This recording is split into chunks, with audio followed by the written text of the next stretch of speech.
Buenas tardes. Ante todo, agradecer al señor rector por acompañarnos en esta actividad.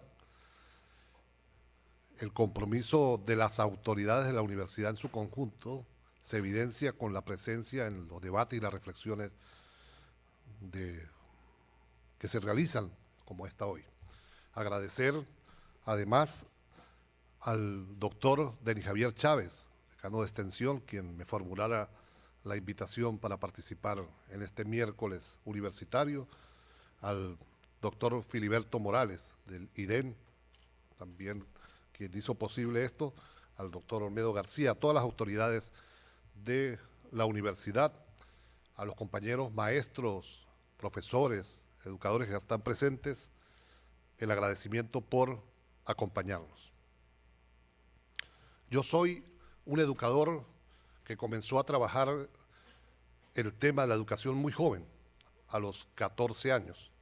Comencé a trabajar en educación popular con los inmigrantes que venían de Colombia, escapando de la violencia en Colombia y llegaban a Venezuela. Yo soy nativo de un estado fronterizo con Colombia y trabajamos en proceso de educación popular y organización popular a los 14 años y desde ese momento estamos en esta labor de educar y de enseñar. Y en mi recorrido trabajé 18 años en una escuela granja, escuela primaria, para niños con dificultades económicas, 8 de los cuales trabajé primaria, en primer grado. Y en una temporada parecida a esta, mayo, junio, época de cosecha de mangos, me imagino que acá también es la época de cosecha de mangos, en la escuela que era de doble turno, después que los muchachos almorzaron y las muchachas, había que formar para ir a hacer las actividades de la tarde, actividades culturales, actividades de campo, de trabajo, y el director formaba o revisaba, verificaba, el director de la escuela, que se hicieran la formación de manera adecuada. Y de pronto vio que en una mata de mango sobresalían 2 pies y asumió que estaba un niño en la mata de mango y tomó el micrófono de la institución y dijo: el niño que está en la mata de mango, que se baje inmediatamente. Empezaron a caer 1, 2, 3, 4, como 20 muchachos. Y como todos escucharon la voz del director, se lanzaron de donde estuvieran y bueno, esa tarde la pasamos aliviando los raspones, las torceduras de pie. Y esto nos pasó porque no tuvimos el detalle para ver qué había dentro del árbol. Y eso nos ocurre muchas veces en educación.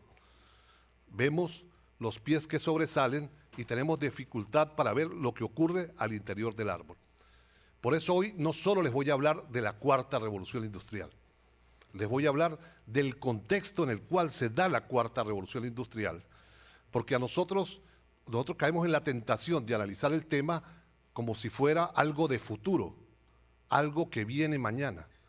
Y resulta que buena parte de lo que le voy a hablar ya pasó, ya está pasando. O sea, el contexto para que ocurra la cuarta revolución industrial se inició hace ya varios años y nosotros no terminamos de despertar. Y eso tiene que ver con lo que alguien como Kurzweil, pero otros también, otros teóricos de la sociología del cambio, señalan como el riesgo de la aceleración tecnológica de las últimas décadas. Nos cuesta mucho hacerle seguimiento a la innovación que ocurre día tras día en las últimas décadas. Para graficarlo, yo comencé a viajar, yo soy, como les dije, de un pueblo a 1000 kilómetros de Caracas y comencé por actividades culturales que hice y participación política muy joven, a los 12 años. Y como vengo de un hogar de trabajadores, no había tenido oportunidad de hacer mucho turismo y en consecuencia me gustaba viajar de mi pueblo a Caracas, la capital, en autobús de día. ¿Por qué viajaba de día? Porque el autobús era esos autobuses que marchaban a 80 kilómetros por hora y yo corría la cortina del vidrio y podía ver un poco el territorio y empecé a reconocer la geografía de mi país, el llano, el resto de la montaña, las zonas industriales, y podía reconocer todo el paisaje hasta que llegaba a la ciudad. Esa era la velocidad del cambio de hace 20, 30 años. Hoy la aceleración es de tal magnitud que si yo quisiera hacer lo mismo desde mi pueblo y viajar, pero sería como si estuviera montado en un tren bala y moviera la cortina y quisiera ver el territorio a través del vidrio, lo único que podría ver sería seguramente una línea endeble por la velocidad de los cambios que se están dando. Eso es lo que nos ocurre a nosotros hoy en día. Tenemos dificultad para ver la profundidad de los cambios. Como bien señaló el rector, la primera revolución industrial fue por allá, por 1700, 1760, 1740, siempre hay quienes pelean la fecha, y tuvo que ver con el desarrollo de la máquina de vapor y lo que eso implicaba en toda la transformación del modo de producción. Por los años 800 se desarrolla todo el tema eléctrico aplicado a la producción y se da el segundo viraje, la segunda revolución industrial. A comienzos de los 60 comienza la tercera revolución industrial con la informática. Recordemos cómo la industria cultural, es decir, la televisión, nos fue preparando para eso. ¿Recuerdan ustedes, y se me va a caer la cédula con esto, la serie de El Superagente 86? ¿Recuerdan cuando Maxwell Max pasaba por todas las compuertas para llegar hasta la última compuerta y había una supercomputadora de un cuarto, de una habitación completa, que le colocaba los datos y duraba un rato los discos dando vueltas y al final le salía una respuesta en un papelito? Era la forma de enseñarnos que venía la informática, de socializar, esa y muchas otras series. En la década de los 70 se desarrollan los PC, que a nosotros nos llegaron en los 80 y algunos en los 90. En los 80 fue el desarrollo de los notebooks, las computadoras portátiles. En los 90 todo el tema del desembarco del Internet. La primera década del siglo XXI tuvo que ver con el desarrollo de las redes sociales.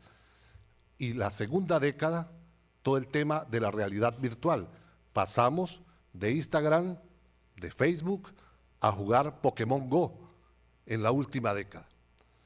Y nosotros en el debate educativo estamos atascados incluso en eso. Todavía nos cuesta entender la dimensión de los últimos 50 años.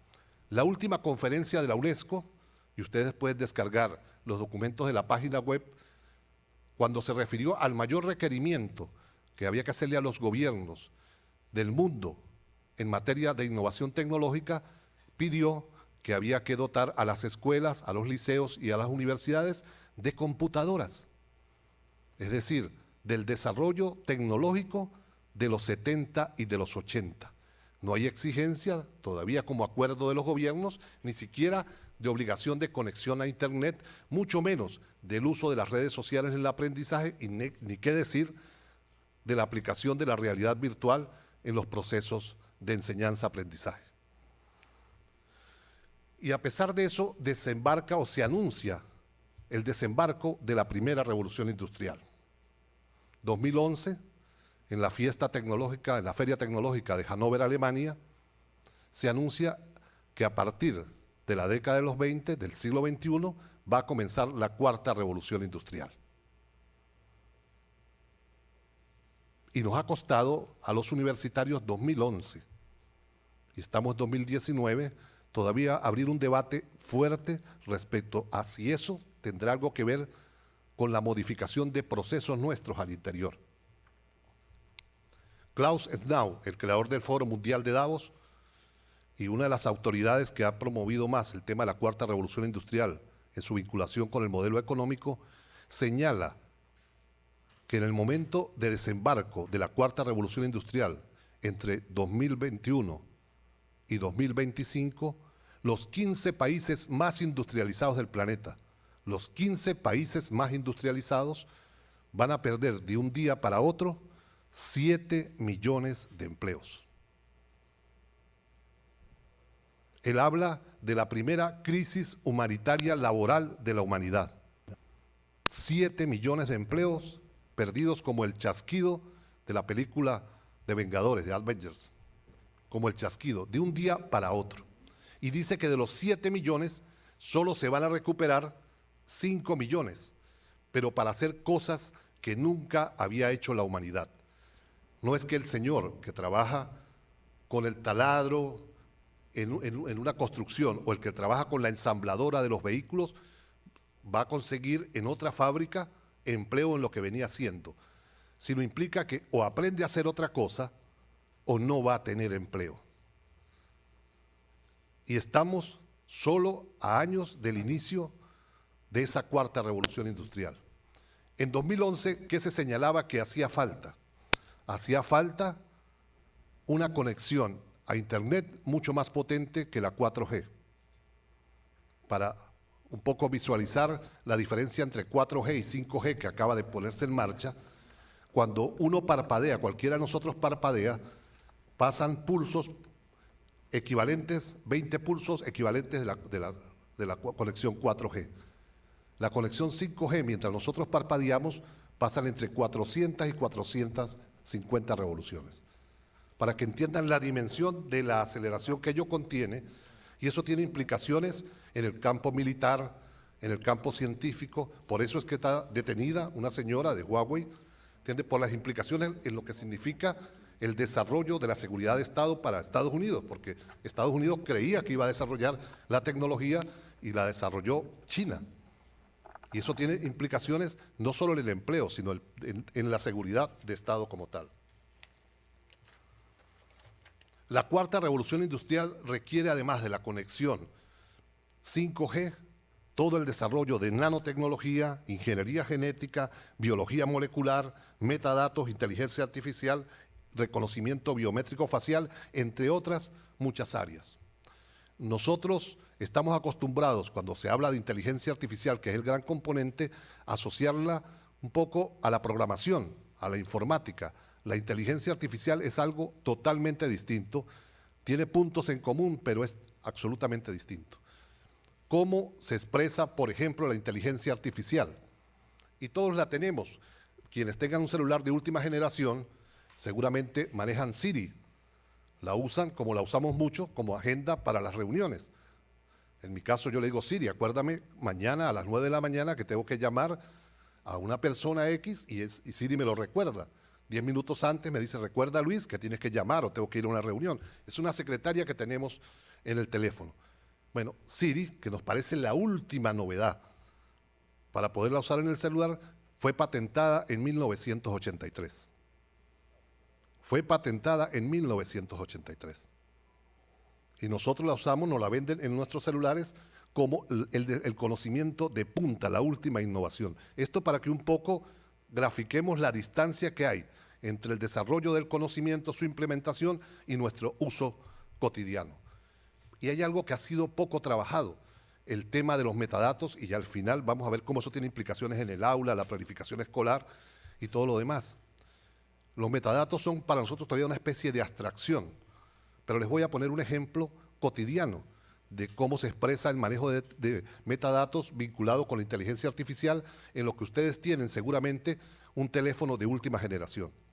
Este fin de semana estaba yo en Caracas y fui a una tienda para comprar medicamentos y había una cola y me dijeron, el medicamento llega dentro de 2 horas, pero tiene que venir a esa hora. Y yo le dije, está bien, yo vengo a esa hora, aprovecho y voy y firmo unos documentos que tengo que firmar y regreso. Me voy, llego, firmo lo que tenía que firmar y después dije, por la vía que voy normal, voy a llegar tarde. Y entonces hice lo que seguramente todos hacemos acá, usé el GPS y le dije, va para ir al centro comercial Caurimare.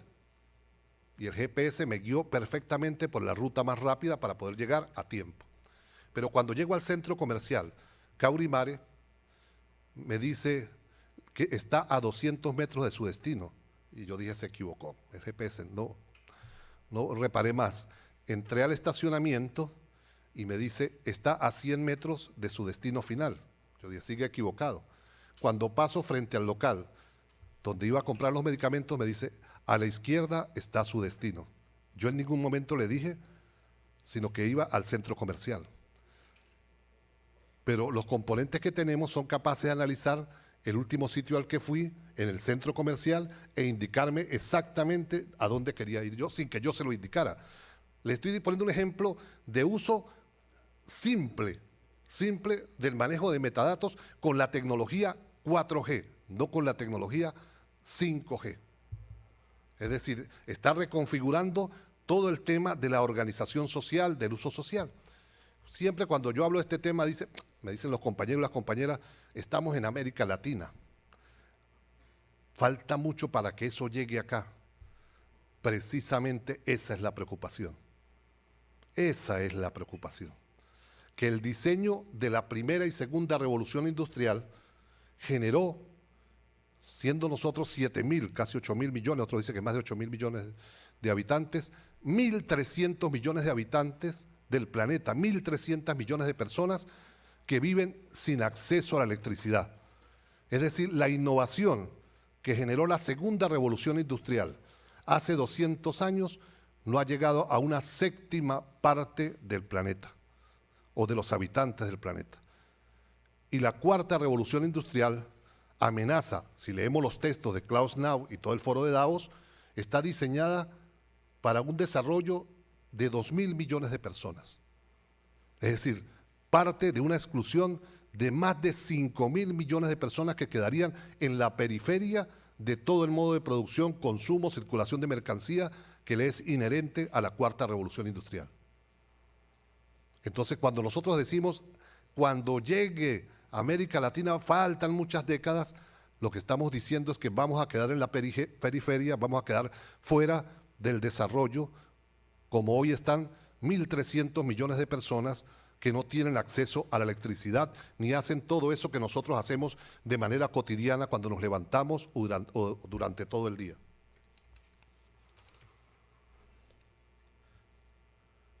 Pero cuando se habla de cuarta revolución industrial, se suele obviar un componente que va paralelo, que es el diseño de la era de la singularidad.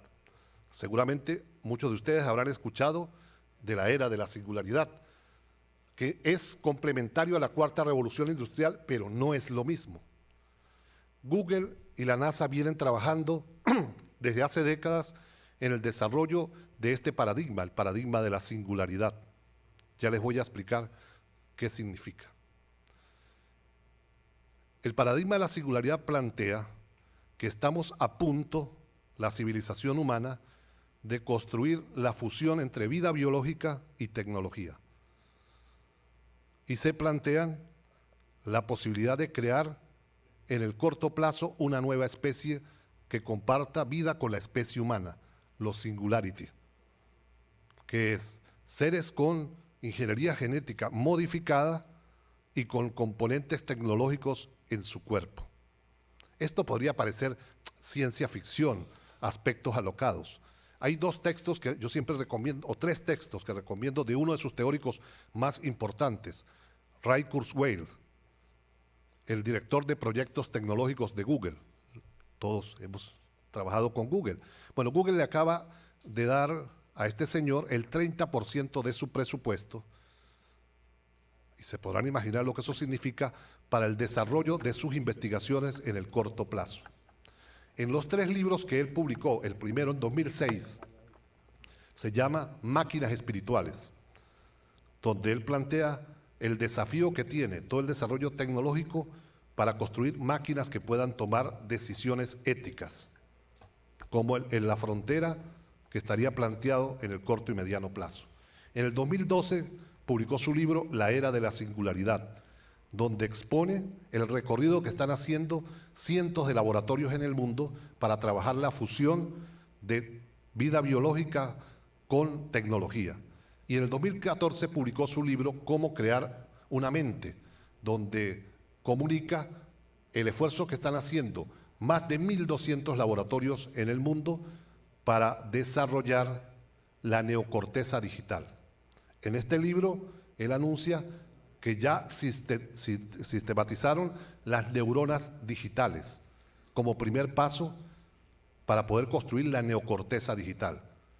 ¿Por qué es tan importante el tema de la neocorteza digital? Porque están planteando que será como un recipiente en el cual transferir incluso la inteligencia biológica. Para que ustedes vean el horizonte que se están planteando estos señores. Ray Kurzweil dice que Google, a más tardar, teniendo como horizonte máximo 2029, como horizonte máximo, va a lograr conectar la nube tecnológica, la nube de datos, con la neocorteza humana. Dice él que los conocimientos y el desarrollo científico va a permitir en los próximos años, ya ni siquiera décadas, en los próximos años, poder descargar contenidos de la nube directamente al cerebro. Y nosotros decimos, ¿pero eso qué tiene que ver con nosotros? Esperemos que eso llegue. Es delirante lo que se plantea la era de la singularidad como complemento de la cuarta revolución industrial. Son dos carriles distintos, pero que plantean como horizonte incluso todo el tema de cómo se puede modificar el genoma humano para prolongar la vida, e incluso lo plantean que es la única forma de colonizar inteligentemente el resto del sistema solar, e incluso se lo plantean en estos términos, el universo. Es decir, con formas de vida que no requieran oxígeno, no requieran otros alimentos, que puedan vivir de manera prolongada, y eso solo se puede hacer combinando vida biológica, dicen ellos, y todo el desarrollo tecnológico. Pero, volviendo a quienes dicen, eso no llega para acá o se tarda mucho, de pronto tienen razón, Y les voy a poner algunos ejemplos. En nuestros sistemas escolares en América Latina, en la mayoría, todavía no nos hemos dado cuenta que llegó la tercera revolución industrial. Todos vimos física, ¿verdad? Y era un dolor de cabeza física. ¿Recuerdan? Aceleración, movimiento, resistencia. ¿Recuerdan la fórmula, dolores de cabeza? Bueno, esa es la física de la segunda revolución industrial. La física de las máquinas de vapor. ¿Cómo cuesta que en los sistemas escolares de la región, por ejemplo, se enseñe física cuántica como el eje central de la física de esta época? Hace 2 semanas hablaba con un ministro de Educación de la región y él me decía lo que siempre dicen muchos compañeros y compañeras, para eso falta mucho, Bonilla, para que llegue la física cuántica y se pueda aplicar falta mucho. Y yo le respondía, usted no tiene un control remoto para cambiar los canales del televisor. Bueno, ese control remoto o el lector de DVD fue posible gracias a la física cuántica. Sin física cuántica no se hubiesen podido desarrollar esas innovaciones. Fue el principio de la física cuántica que lo hizo posible. Pero nuestros muchachos de los liceos usan el televisor, usan el control de cambiar los canales y no saben cuál es el proceso para generar el proceso científico que permite que el control remoto funcione. Química, todos vimos la tabla periódica. Recuerda lo que nos costaba aprender cada uno de los elementos de la tabla periódica. Bueno, revisen la tabla periódica, la que se da en los liceos. Es la tabla periódica, en muchos casos, de los elementos, de los minerales y los materiales que desarrollaron la segunda revolución industrial. La dificultad que tiene, por ejemplo, para ver en la tabla periódica y analizar la importancia de elementos como el coltán, que es fundamental para el desarrollo de los celulares, de toda la informática. O sea, la química que se está viendo es la química de la segunda revolución industrial. La biología que nosotros vemos tiene que ver mucho con los desarrollos del pasado. Yo recuerdo que la primera vez que escuché hablar de la glándula pineal fue en una conferencia de metafísica. Y hablaban que la glándula pineal era el sitio por donde el alma se iba, porque nadie sabía explicar para qué servía la glándula pineal. Bueno, en los 60, toda la carrera aeronáutica, la carrera espacial, le vio utilidad a la glándula pineal. Se descubrió que es la que regula la vigilia, el sueño de los astronautas. Y nuestros muchachos, ¿dónde estudian la glándula pineal en nuestros liceos en América Latina. Es más, en las escuelas y liceos, y se lo dice un maestro que trabajó 18 años en primaria, se lo dice un profe que trabajó 5 años en liceos, y se lo dice un profesor universitario que lleva 19 años trabajando en la universidad. En la escuela, en el liceo y en la universidad se sigue diciendo, por ejemplo, que el oxígeno que consumimos nos lo garantizan los árboles.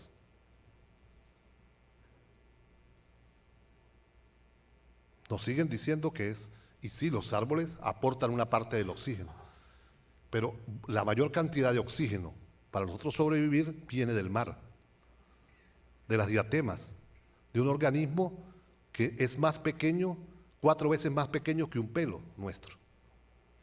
¿En qué liceo, en qué escuela, en qué universidad se está discutiendo eso, se está diciendo eso? Yo escucho todavía decir que nosotros respiramos 100% con el oxígeno que dotan nuestros árboles. No estamos en la punta del conocimiento, no estamos, por eso es pasado. Yo no les estoy hablando de futuro, les estoy hablando de cosas que pasaron y que pasaron hace tiempo y que todavía no están incorporadas al sistema educativo. Imagínense lo que va a significar las implicaciones del desarrollo de la Cuarta Revolución en los currículos escolares, en lo que se enseña, y claro, siempre va a haber un culpable. Los culpables van a ser los maestros y van a ser los profes universitarios, porque la cadena revienta siempre por lo más delgado. El problema no es de los maestros, el problema no es de los profesores universitarios.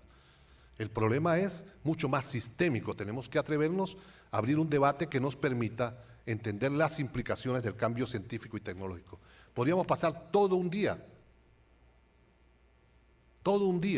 evaluando los diseños curriculares de primaria y bachillerato en América Latina y el Caribe y su actualidad respecto a los conocimientos. Hace 20 años, 21 años, Plutón fue degradado de planeta, pasó a ser planetoide. Y yo todavía voy a muchas escuelas donde se enseña que Plutón es un planeta del sistema solar. Y hace 19, 20 años, 21 años, por ahí está, se me va la cuenta en este momento, fue degradado de su condición de planeta. Pero la escuela o los sistemas educativos no han terminado de darse cuenta que eso ocurrió. Es culpa del maestro, es culpa del profesor. El problema es mucho más complejo. Y además de eso, en los últimos años hemos vivido un quiebre de diálogo intergeneracional. Yo lo ubico en el 87, cuando desembarcó la consola Nintendo 64. Muchos de ustedes jugaron, la vieron en su casa, se la compraron a sus hijos, que fue como la entrada del mundo digital a nuestras casas. Y comenzó todo a cambiar de manera acelerada y a nosotros nos cuesta entender la dimensión de ese cambio. Y comenzamos a decir cosas que no son tan ciertas. Decimos, por ejemplo, que los jóvenes ahora son flojos, no se concentran, no quieren aprender, porque nosotros tenemos que justificar nuestra generación los propios problemas que hay en el aprendizaje. Y sociológicamente no nos ubicamos en la diferencia que había respecto a cómo aprendíamos nosotros y cómo aprenden ahora los muchachos. Yo soy modelo 62 y para mí, como modelo 62, la biblioteca pública era un lugar privilegiado. Como dicen los muchachos ahora, yo era tan friki que yo hacía cola en la biblioteca para esperar que sacaran de las cajas los libros y la colocaran en el estante para ser de los primeros que pedía el libro prestado. ¿Por qué hacíamos eso y por qué ahora los muchachos no lo hacen? En mi pueblo, que queda 1000 kilómetros de Caracas, el periódico El Nacional, que salía a las 5 de la mañana en las calles de Caracas, llegaba a mi pueblo entre 11 de la mañana y 1 de la tarde. Y vuelvo a decir la expresión de los muchachos, yo era tan friki que pagaba mi periódico a las 11 de la mañana y me estaba 2 horas sentado a esperar que llegara para que no me lo quitara otro y me devolvieran la plata. Llegaban 10 ejemplares y era la forma de comunicarnos con lo que estaba pasando en el resto del país y en el mundo. Entonces el cerebro de nuestra generación funcionaba un poco graficándolo así, viendo dónde captaba información para poder entender el mundo. Teníamos necesidad de información para comprender lo que estaba pasando. Pero a partir de los 80 y más aún con el internet en los 90, hay abundancia de información, hay sobreabundancia de información y los muchachos necesitan que algo les llame la atención para leer, para investigar. Y entonces la perspectiva de su cerebro no es como la de nosotros así, sino es así, focalizada. Si les llama la atención, ven. Y nosotros queremos que ellos sigan llegando a buscar todos los libros, los grandes temas, y no entendemos que cambió su forma de ver y de llamar la atención. Hace más o menos 2 años en WhatsApp circuló un comunicado que decía, un mensaje que decía que ya renuncio a la educación, no doy más clases, un profe, me cansé que los muchachos solo sean con celular y no quieran leer. No sé si a ustedes les llegó. Yo me tomé la molestia de averiguar quién era el docente que lo había escrito, y al parecer era un compañero uruguayo, un buen docente. Si de verdad fue el que terminé mi indagación, fue el que lo escribió, no era un mal docente, un buen docente, y de verdad renunció, hastiado. ¿La culpa es de él? No, la culpa es que no hay una reflexión para entender por qué los muchachos no leen de manera adecuada. Entonces creemos que los muchachos, como en nuestra generación, que llegaba el profe y dejaba el libro, se leen el poema del mío Cid, era un martes, y el próximo martes tienen el examen y me tienen que entregar el resumen. Y nosotros nos fajábamos a hacer el resumen y a leer el poema del mío Cid, o la Ilíada o la Odisea. Hoy los muchachos sí leen, no es que no lean, si no vayan a cualquier librería y pregunten quiénes son los que más compran libros. Y le dirán el librero, los muchachos. Compran Juego de Tronos, compran la saga de los vampiros, compran literatura de todo tipo, pero compran. Entonces, ¿qué pasa? Lo primero que es mentira que no leen, sí leen. Pero ¿por qué leen ellos ese tipo de cosas y no leen lo que nosotros queremos? Porque nosotros seguimos con el mismo método de aproximación a ellos. ¿Qué hace la industria cultural? ¿Qué hace el complejo industrial cultural? Las grandes editoriales tienen el inventario, se apropian del inventario del Twitter, del Facebook, de todos los jóvenes. Y cuando va a salir el último tomo de Juego de Tronos, bombardean con frases pequeñas, frases cortas. Recuerden, mirada focalizada, frases cortas, imágenes de muchos colores, diciendo cosas que están en el texto. Y los muchachos dicen, esto dice, voy a leerlo. Y nosotros queremos que lean el libro así, que nada más asusta con el lomo. ¿Por qué no nos atrevemos, por ejemplo, en la Ilíada a decir, fulanita de tal dejó al marido y se fue con el otro y por eso hay una guerra? Y dice, por eso es la Ilíada, por eso es el tema, voy a leerla. Pero eso significa que incluso las asistencias que nosotros hacemos en los salones de clase, de primaria, de bachillerato y de universidad, sigue siendo la lista de la segunda revolución industrial. Nombre, apellido, cédula de identidad, firma. Es la asistencia de la primera y segunda revolución industrial. Nos cuesta incorporar, a veces algunas tienen correo electrónico, pero casi ninguna tiene Twitter, mucho menos Facebook. Son las listas de la primera y segunda revolución industrial. El complejo industrial cultural no le preocupa tanto el número de cédula, el número de documentos de identidad, le preocupa más las redes sociales para poder llevar el mensaje. Y eso algo debería decirnos en educación. Tenemos problemas serios para entender lo que los jóvenes quieren decirnos, lo que tienen las expectativas. Y lo resolvemos diciendo que tienen muchos problemas, que tienen problemas de déficit de atención, por ejemplo. Yo les voy a colocar un ejemplo para cerrar esta área. Yo, como les dije, soy modelo 62 y vi televisión en blanco y negro a los 8 años por primera vez. Transmitían solo 2 canales de televisión y transmitían de las 12 del mediodía hasta las 12 de la noche en blanco y negro. Yo salía corriendo, por la escuela de doble turno, corriendo a las 11:30 para comer rápido, llegar a mi casa a comer y sentarme frente al televisor a las 12 cuando comenzaba a transmitir y ver el capítulo del Llanero Solitario. Aquellos que vieron el Llanero Solitario saben que el Llanero Solitario la cámara duraba quieta 45 segundos, 1 minuto 10, mientras Toro y Kemo Sabi hablaban. Luego la cámara duraba 45 segundos, 1 minuto 10 quieta, mientras los ladrones planificaban cómo asaltar el banco. Si ustedes revisan cuál es el ritual que más hacemos todos los docentes, hemos hecho y seguimos haciendo, es que entramos a un salón de clase, damos la espalda, decimos buenos días, buenas tardes, buenas noches, pasamos al pizarrón, colocamos Ciudad de Panamá, hoy es ¿qué? 12 de junio de 2019, Ciencias Naturales, objetivo 4.5, el cuerpo humano, y nos volteamos y le decimos a los muchachos copien.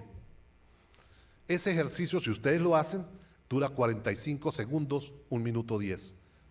Por eso yo que veía el Llanero Solitario podía calármelo, por como decimos nosotros, la espalda del profe durante 45 segundos, 1 minuto 10, sin hacer nada. Pero hoy los muchachos ven Capitán Garfio con enfoque de cámara de 6 segundos y 18 colores, o ven Dragon Ball Z con enfoque de cámaras de 2 segundos y policromía de luces y colores de 80 gamas. Es decir, cuando el profe hace lo que hacía mi profe, por la cabeza del muchacho y la muchacha han pasado por lo menos 30 revoluciones.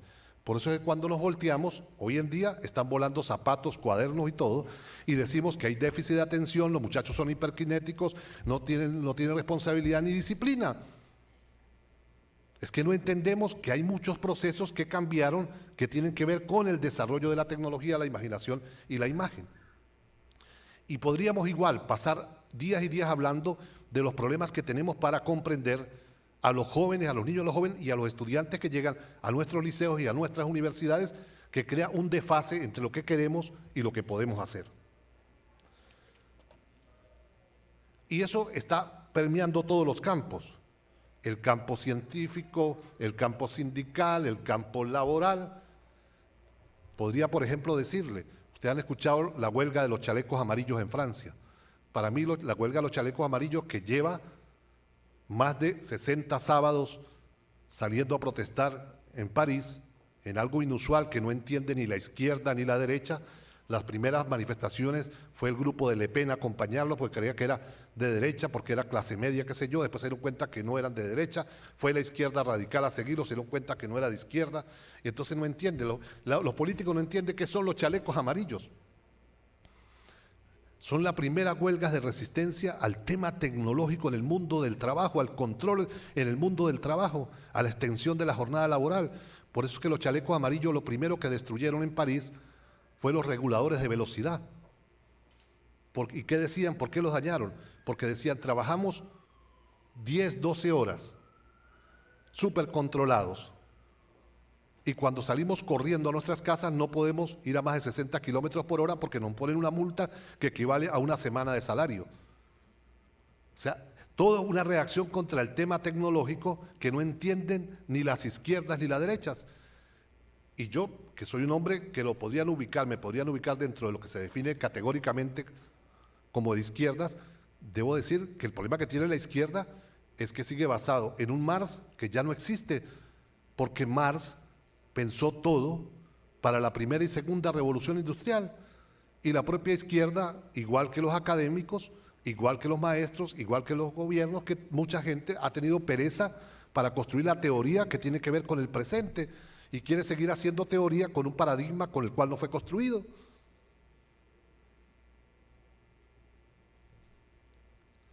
Ahora bien, hay dimensiones éticas del uso de la tecnología que comienzan a preocupar.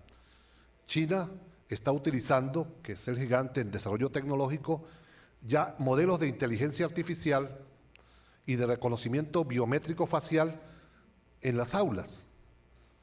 Ya no es necesario ni siquiera firmar la asistencia. China está comenzando a experimentar en algunos liceos y en universidades el modelo de reconocimiento de huella de cara, por decirlo de alguna manera, que no solo puede registrar cuándo el estudiante entra a la universidad o a la escuela, sino en qué momento entró. pero además le da un reporte al docente sobre quiénes estaban escuchando la clase, quiénes estaban concentrados y quiénes estaban distraídos. Para los latinoamericanos y caribeños que vamos a la universidad, la mitad a estudiar, la mitad a enamorar y la otra mitad, por decir otra mitad, a hacer revuelta, imagínense la complicación del modelo que está comenzando a implementarse. Y ustedes dirán, pues eso es China, eso no nos llega a nosotros. Pero China es el único país, y disculpen, no, pero no molestar a nadie con lo que digo, el único país capitalista que ha logrado tener un crecimiento de su Producto Interno Bruto de manera brutal, 7, 11% llegó, que es a partir de una sobreexplotación de la mano de obra que permite hoy tener una economía boyante que cada día se expande de manera más creciente. Es decir, lo que pasa en China, de alguna manera u otra, nos va a influenciar al resto del mundo. Entonces no es un tema solo que ocurre en China, es que ya se comienzan a plantear los desafíos de cómo eso puede ser aplicado al propio control de clase. ¿Es correcto eso o no? Ese es un debate ético. Pero nosotros, ya que decimos de ética, tendríamos que incluso revisar buena parte de las tesis que en nuestras universidades circulan sobre tema de ética y valores. Yo me he tomado la molestia, tengo un inventario de casi más de 1000 tesis en buena parte de los países de América Latina y el Caribe que tienen que ver con ética. Y sí, son buenas, todo el tema, no quiero ofender a nadie, pero bueno, vine aquí a tirar algunas bombitas. Y, por ejemplo, difícilmente utilizan el complejo industrial cultural para hacer análisis ético. O sea, hoy la cultura, la ideología se transmite en buena medida a través del cine, la televisión, el internet. Dirán, ¿qué tiene que ver con eso, con ética? Les pongo un ejemplo. Año 2014, una de las películas más vistas fue Transformer 4, ya después salió otra, Transformer 5. Seguramente algunos de ustedes vieron Transformer 4. Es la batalla épica entre los Autobots y los Decepticons, es decir, los buenos y los malos.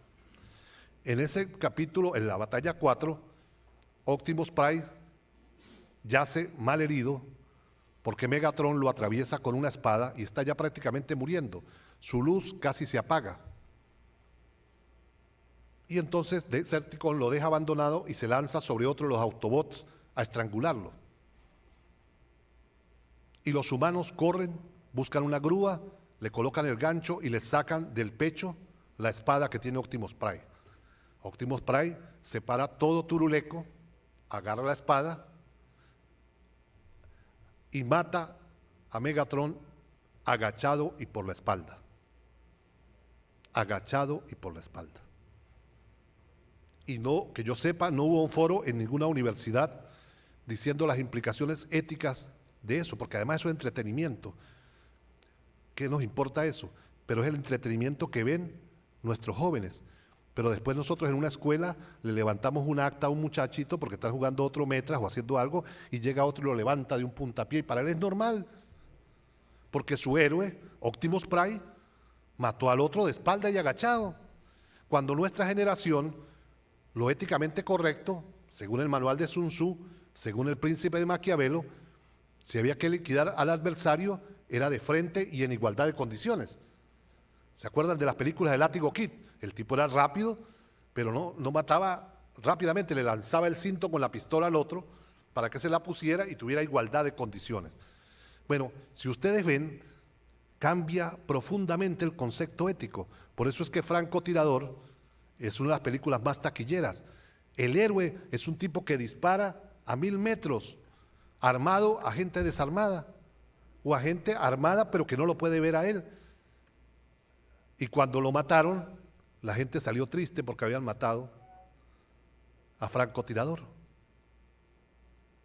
Pero nadie hace debates, nadie discute las implicaciones éticas, no hay una tesis de maestría, de doctorado que analice la ética de todo el complejo industrial cultural, porque nosotros desdeñamos eso es entretenimiento, eso es para los muchachitos. Eso no tiene que ver con la reflexión y lo que los hacen, si hacen en serio desarrollo cultural. Ahora bien, la primera y segunda revolución industrial requería el desarrollo de profesiones que tuvieran fundamentalmente que ampliar cada vez más los campos de conocimiento. Por eso lo que proliferaron en los últimos 200 años fue profesiones y profesiones y profesiones. Hoy muchas de las profesiones que nosotros conocemos tendríamos que revisarlas. La semana pasada yo estuve en la Embajada de China, en mi país, y vi en una mesa un software con implementos para diseñar edificios. Entonces se raya sobre la pantalla, luego se les picha un botón y sale todo, se hace el cálculo todo tridimensional. Y después se ve, no me gustó cómo quedó la parte final. Vamos otra vez y le hacen los acuerdos en dibujo y vuelve y hace todos los cálculos.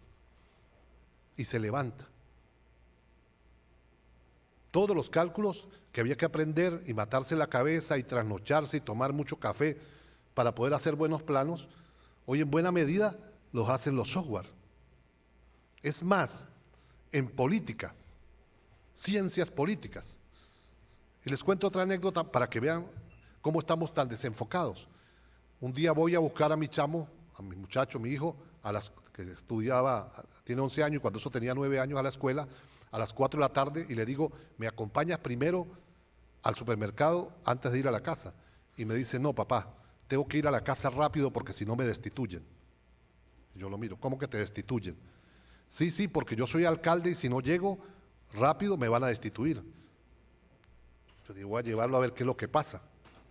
Curiosidad de papá, lo llevo y entra corriendo y se va y prende su videojuego.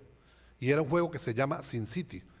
Y él ahí estaba construyendo ciudad y estaba explicando las dimensiones que tenía que tener un edificio, la cantidad de tuberías de aguas blancas, las dimensiones de las tuberías de aguas blancas, las aguas de desagüe, las puertas, las ventanas y todo para aprobar los permisos de construcción porque él era el alcalde. 9 años, un videojuego. Desafía ciencias políticas. ¿Por qué no utilizamos eso en la escuela incluso para crear temas de liderazgo, construcción de liderazgo? Tenemos una resistencia enorme a lo que es la tercera revolución industrial y nos está llegando la cuarta revolución, que creó profesiones y profesiones y profesiones que hoy prácticamente resultan muchas limitadas para poder abordar el mundo del trabajo. Necesitamos urgentemente revisar porque la tendencia es a unificar. Y les menciono lo que dije al comienzo de este señor Ray Kurzweil, el director de proyectos tecnológicos de Google, y la NASA hicieron hace 4 años un estudio para ver cómo podría ser la universidad de la cuarta revolución industrial y la era de la singularidad.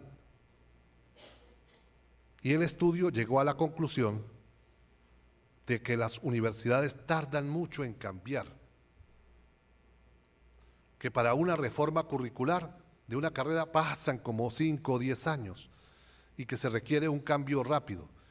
No sacó del paquete ni a Oxford ni a Cambridge, a nadie. Dijo, las universidades no tienen capacidad de cambiar al ritmo que requiere el momento actual. Y decidieron crear una universidad, seguramente ustedes han escuchado hablar de ella, la Universidad de la Singularidad, Singularity University. Para Panamá, yo le he hecho seguimiento, Panamá vino 2 veces ya a presentar la posibilidad de tener acá una sede en Panamá. Es una universidad que ya tiene, con 2 años de creado, subsedes en 60 países del mundo. Y que está planteando que lo que hay que hacer es diseñar nuevas carreras y que las universidades más inteligentes, dicen ellos, se copien el modelo porque no van a entender lo único que pueden hacer es copiarlo. Y están hablando de cómo se fusionan, ellos hablan de 10 profesiones para la cuarta revolución industrial. No dicen cuáles, al menos hasta donde yo he podido indagar, pero uno parecería suponer de que alguna razón tienen. Hoy todo lo que fue la sociología, por ejemplo, y disculpe, porque yo sé que hay compañeros acá de la sociología, tendríamos que revisar si tiene razón de estar separada de ciencias políticas, por ejemplo. porque muchas de las cosas que hacen ciencias políticas o sociología e incluso psicología social, deberían ser de pronto parte de una carrera. Pero además, cómo nosotros enseñamos. Todo el modelo de la primera y segunda revolución industrial se basó en un docente experto que explicara las cosas a sus estudiantes. Ustedes escucharon mi perfil curricular. Podría decirse que soy una persona ordenada. Siempre me fui por el tema educativo. Ese es un perfil para la primera y segunda revolución industrial.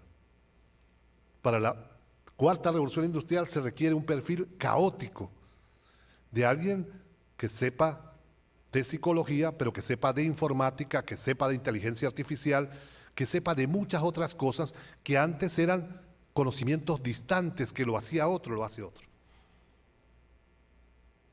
Pero nosotros todavía no tenemos, ni en sociología, ni en educación, ni en psicología, para citar solo 3 carreras, un semestre que estudie industria cultural y su impacto en la cognición del ser humano o la organización social. No la tenemos, que yo sepa,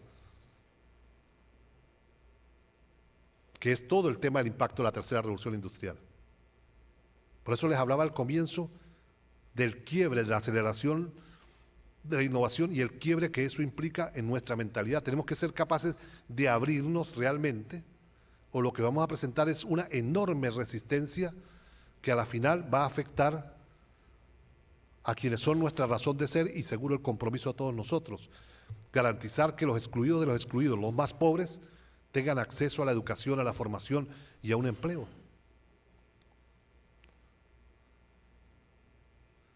Hoy la biotecnología es imposible desarrollarla sin nanotecnología, sin informática y sin inteligencia artificial. Y cuando vemos los diseños de las carreras o los posgrados de biotecnología, son solo biología, pero además muchos no tienen ni siquiera biología molecular.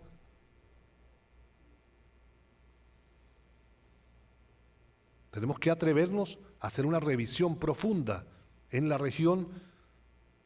Lástima que perdimos la oportunidad de la CRES, de la Conferencia Regional de Educación Superior, para abrir estos debates.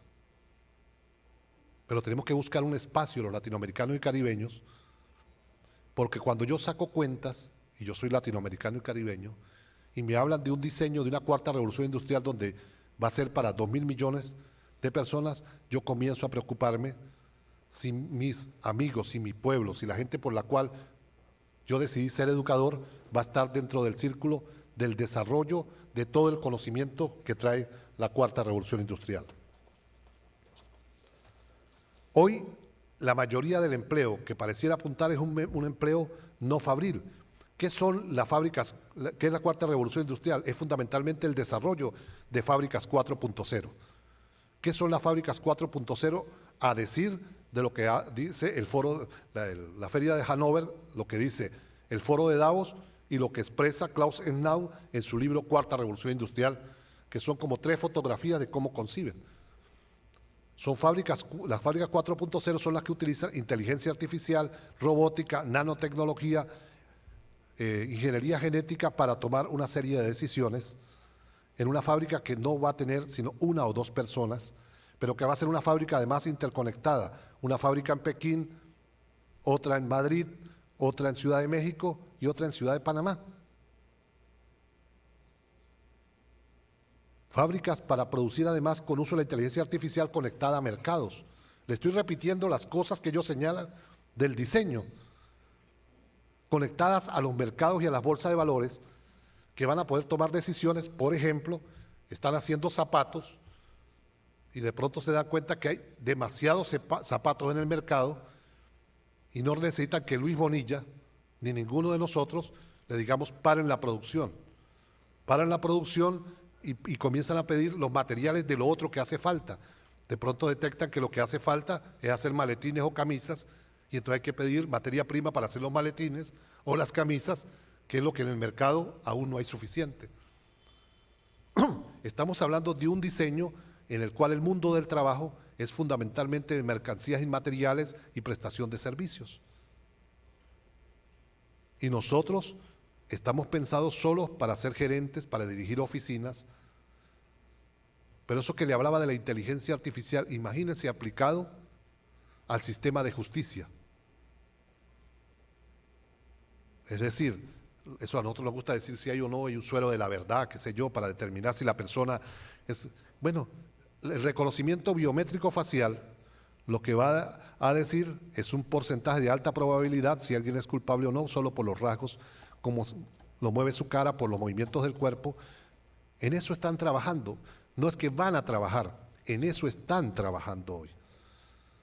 Corrigiendo los errores, ajustando para implementar un diseño. Y nosotros todavía nos cuesta entender incluso en la implicación de la inteligencia artificial.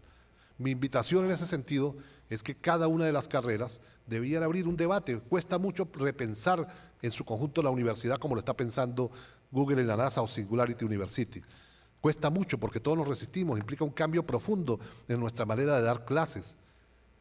Nosotros ya no vamos a ser los expertos que dan clases. Los que damos clase hoy en día sabemos que nuestros muchachos a veces saben más que nosotros de algún tema. Saben más que nosotros de algún tema. Y cuidado, si 5 muchachos, cada uno por su cuenta, no sabe cada uno más algo que lo que nosotros sabemos. Algo debería decirnos eso. Pero nos cuesta porque toda nuestra lógica está montada sobre la autoridad del conocimiento y que el profe sabe más que sus estudiantes. Bueno, el desarrollo de la cuarta revolución industrial, pero ya lo está haciendo la tercera, hace que los muchachos precisamente puedan llegar al aula sabiendo más y la labor del profe tiene que ser otra. Es la de un director de orquesta que no se asusta porque un estudiante sea buen debutante de un instrumento que él no sabe tocar, que es capaz de dialogar con otros saberes que están en el aula. Pero eso implica también pensar o repensar la formación docente. La lógica como se construye los procesos de enseñanza-aprendizaje. Porque si no la escuela, el liceo y la universidad va a ser muy aburrida para los muchachos. Ya algunos lo están diciendo. Algunos dicen, aprendo más fuera que adentro. Revisen hacia dónde migra en América Latina todo el tema del trabajo informal, de los jóvenes clase media, todavía no de los sectores populares, que es una estratificación que habría que trabajar mucho más, pero va hacia temas de producción de mercancías culturales, es decir, diseño de páginas web, diseño de libros digitales, temas de tatuaje, temas de diseño de películas, videos, videojuegos, los muchachos comienzan a hacer por su cuenta y lo comienzan a hacer con horarios flexibilizados totalmente en su casa, pero además sin mucha universidad, sin mucho liceo, sin mucha escuela que acompañe el proceso. Y eso sí nos debe preocupar. Pregúntenle ustedes, yo acabo de terminar un estudio donde indagué más de 500 jóvenes, de eso que podríamos catalogar como exitosos, qué concepto tienen de la universidad o la escuela. Y ustedes verán que están siendo permeados por el discurso de los organismos económicos internacionales que dicen en la universidad no se investiga. Mentira, la universidad se investiga.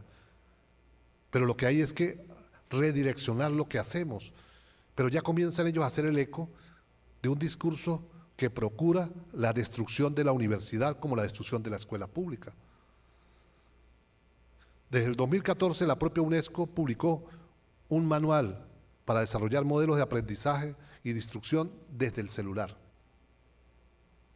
Desde el celular. Pero la OCDE o el Banco Mundial tienen desde el 2011 planteando que no se justifica la inversión que hacen los estados nacionales en materia de sostenimiento de los sistemas públicos cuando se puede ir a un modelo de aprendizaje en casa. Un modelo de aprendizaje virtual. Terrible. No quiero ni siquiera imaginarme millones de seres humanos sin posibilidad de compartir el aprendizaje con los otros y con las otras.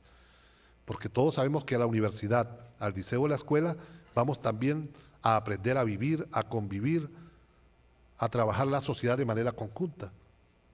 Pero sacando cuentas, dicen que no es necesario, porque ellos no es que no se han dado cuenta de lo que yo les estoy diciendo de la física, la química, la biología, todos se han dado cuenta, pero no están preocupados por decirla, para justificar precisamente el desmantelamiento de los sistemas educativos.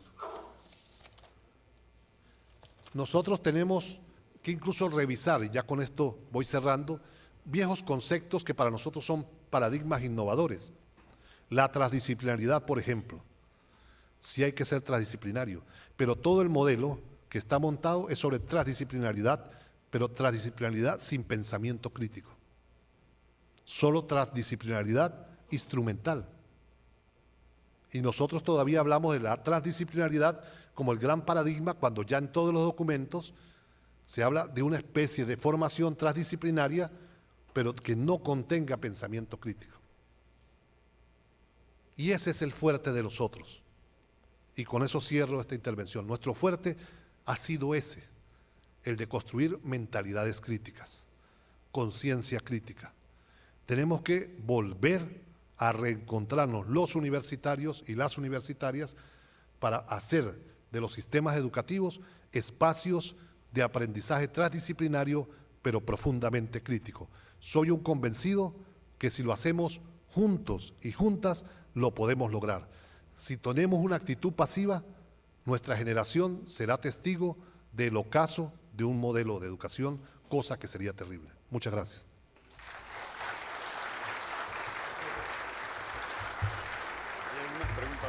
Sí.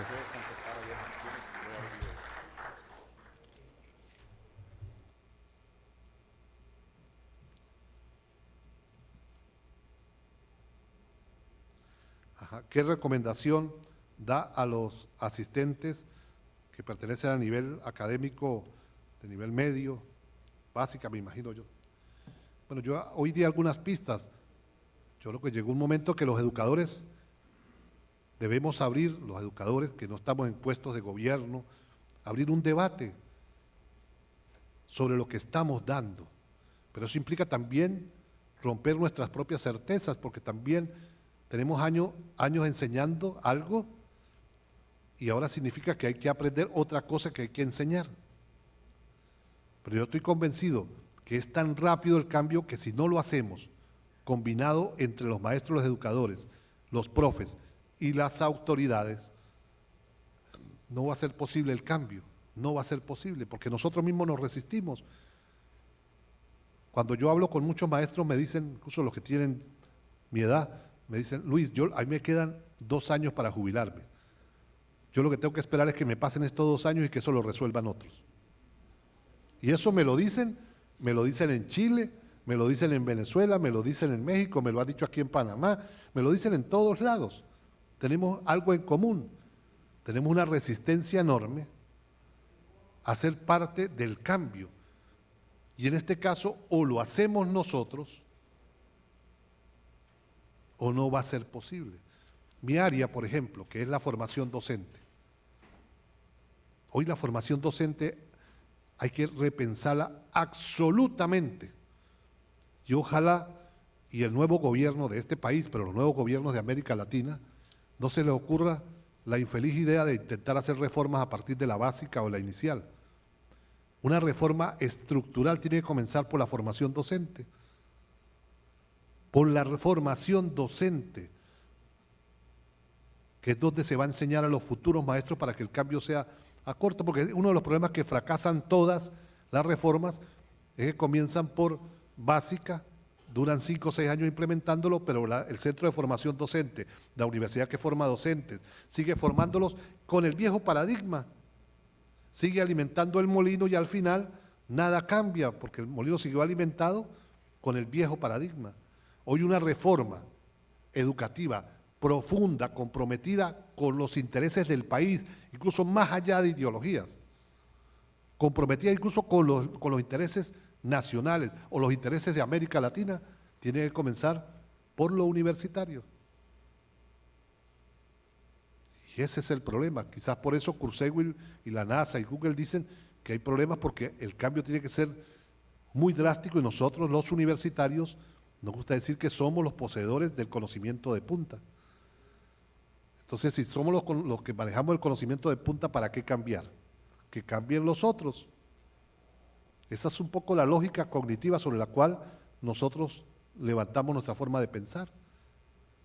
Y por eso me parece tan importante este debate hecho en el Paraninfo de la Universidad de Panamá, estando las autoridades y que hayan tolerado las impertinencias que yo he dicho durante esta hora de manera provocadora, pero con la única intención no de ofender a nadie, sino de transmitirles a ustedes una angustia existencial que tengo como latinoamericano y caribeño, que siento que no le estamos entrando al debate y tenemos muy poco tiempo para que el quiebre epocal sea tan profundo que podemos quedar fuera de la fotografía.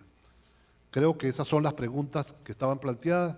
Agradezco la invitación y nuevamente ruego disculpen las impertinencias. Muchas gracias. Muchas gracias, doctor.